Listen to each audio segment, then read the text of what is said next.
For the longest time now, it has been reported that the Chicago Bulls have been interested in Lonzo Ball, and it is yet again reaffirming this fact, with it now currently being reported that the Bulls will be pursuing Lonzo Ball in free agency, and that is all being reported by Woj. But what I think absolutely shocks me the most is that Woj is also reporting that the Bulls will be interested in Dennis Schroder. Now, let's talk about Dennis Schroder first, because I always talk about Lonzo on this channel. But again, when we're talking about Dennis Schroder on the Chicago Bulls, in my opinion, makes absolutely no sense whatsoever. I think, considering Kobe White and Dennis Schroder are very, very similar players, I feel like the Bulls should really be going after a playmaker and a defensive point guard, and Lonzo Ball, he checks both of those boxes. He is a very efficient playmaker, a very, very good and capable defender who, again, as he's progressed in his NBA career, has recently actually started to, guard really 1 through 3. I think he's very capable, and I think he'd be perfect for the Chicago Bulls because he could actually start, and then Kobe White could, of course, come off the bench and be that high-level scorer, which I think is what his career is leaning more to. Not just that, when you have Nikola Vucevic, Markkanen, and Zach LaVine all in your starting lineup, you need some defense, and I think Lonzo Ball will definitely be able to help out Patrick Williams on that side of the floor. I also don't know about them bringing back Larry Markkanen, rather. I think that he should probably leave. I think he needs a fresh start, and I think considering they've got a lot of defensive issues, they should go out and get a defensive power forward. But again, when we're looking at this Dennis Schroder situation, it makes absolutely no sense for them to go out and get him. You'd have to pay him about 15 to 20 million a season. It's reported he's wanting about 20 million a season. You'd have to pay him all of that, to start over Kobe White. He's not a great playmaker. He's known for his scoring, and I think he's the type of guy that should go play for, like, the Milwaukee Bucks, who seem to kind of fit his type of style. Schroeder seems to be the type of guy to me to be a player that plays on a small market team that's contending. We saw him play on Atlanta when they were a small market team, contending for a couple years. And then, of course, he ended up going to OKC, who, ended up contending for a couple years as well. And now he's kind of been thrown in this big market in the Lakers, and it doesn't look like he really likes it. It's been reported he never wanted to play there, and that he doesn't want to play there now, and he is going to most likely leave in free agency. Whether he wins the championship or not, again, whether that's going to be true or not, I guess we'll have to see after the playoffs. But I feel like, the Chicago Bulls, they don't fit him at all. I think they're a big market team who, of course, have already a very nice, capable scoring point guard. I think they need some playmaking and defense, and that's why I think Lonzo Ball would be the perfect guy. But if we're looking like the Milwaukee Bucks, who have, Drew Holiday starting at point guard, I feel like Schroeder would be really good for them. I'm not too sure if he'd start. I think they continue to start Donte DiVincenzo, but you might be like, well, how would they have cap space to do this? They reportedly offered Bogdan Bogdanovic an $18 million per year deal last year. And again, he reportedly declined that. So again, they're clearly wanting to spend money. So how they would go about this is they, would probably re-sign some player on a big contract and use him as a sign and trade to go out and get, Schroeder. They'd probably do a sign and trade with the Lakers. And I feel like Schroeder would be absolutely perfect for that team. A high-scoring, player that could come off the bench and play a lot of point guard and shooting guard minutes and maybe score 15 to 20 points per game. That's how I feel like Schroeder is kind of going about it with his career.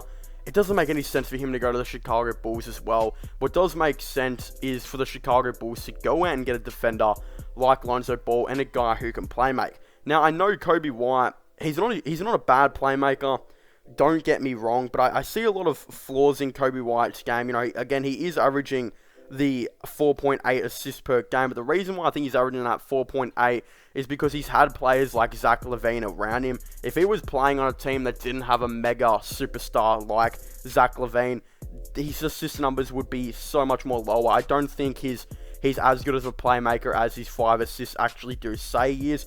But again, him his 15 points per game are who he is. He's a very nice scorer. We've seen that Billy Donovan was going to look to potentially bring him off the bench. He's actually not started about 15 games.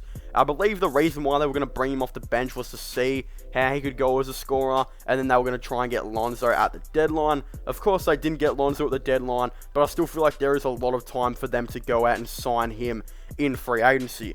Now, again, I don't expect the Pelicans to match the offer if it's a pretty substantial big one. It'll probably be about 10 to 15 million per year. If it's on 10 million a year, they're going to match it, but if it's going to be on like 15 million a year, which is what I expect it could potentially be, I feel like the Pelicans wouldn't match that unless they'd have a sign and trade, kind of listed as an idea. But I really can't stress enough how great Lonzo Ball would be for the Chicago Bulls. If you're a Chicago Bull fan, your number one target you should be hoping for in free agency is Lonzo Ball, because not only does Lonzo Ball, get better, in my opinion, on the Chicago Bulls, but he also improves players. I think his 7 assists per game will be great for players like Vucevic and Zach LaVine. Not just that, I feel like Kobe White becomes a way better player because he finally doesn't have to be the main playmaker and he can just be that more natural scorer off the bench, where he can average you 15 points per game off the bench. So it would be a very, very interesting thing. I also feel like the Bulls need to go out and get a power forward. But yeah, for some reason they're looking at Dennis Schroder. It doesn't make any sense to me. They should be fully committed on getting Lonzo Ball no matter what it takes. Like, you'd offer him a $15 million deal, and if the New Orleans Pelicans for some reason, match that, then you go out and trade, a substantial amount to try and get him. I'm not saying overpay for him, but you need to have Lonzo Ball on your team, because I feel like Lonzo Ball is one of the missing pieces for the Chicago Bulls. I know I'm making it sound like he's a lot better than what he actually is, but the reason I don't feel like he works on the Pelicans is because they don't really have any shooters around him. I feel like, though, if you partner up Lonzo Ball with Vucevic and Zach LaVine, then this is the first time in Lonzo Ball's career that he's had shooters. I mean, when we look at the Lakers, he had an inconsistent KCP, he had LeBron, and then he had a young Kyle Kuzma, Brandon Ingram, etc., who weren't exactly efficient shooters. And then on the Pelicans, he's had Zion, Steven Adams, just really no one. Drew Holiday has probably been one of his best shooters. He's had JJ Redick, but again, it just didn't work out. But on the Chicago Bulls, it would be a different story. You give him Vucevic, you give him Zach LaVine, and there'll be other scorers, and I'm telling you right now, Lonzo Ball's probably going to pop off for 10 assists per game and maybe 13 points. So he'll drop a double-double every single night while playing very, very efficient defense and being one of the best defenders on the floor every single night. Not just that, he makes Kobe White a much better player because Kobe White can be his more traditional scorer. I think Zach LaVine becomes a better player as well with his playmaking. Vucevic is going to love the pick and roll. And then the pick and pop the three as well with Lonzo Ball.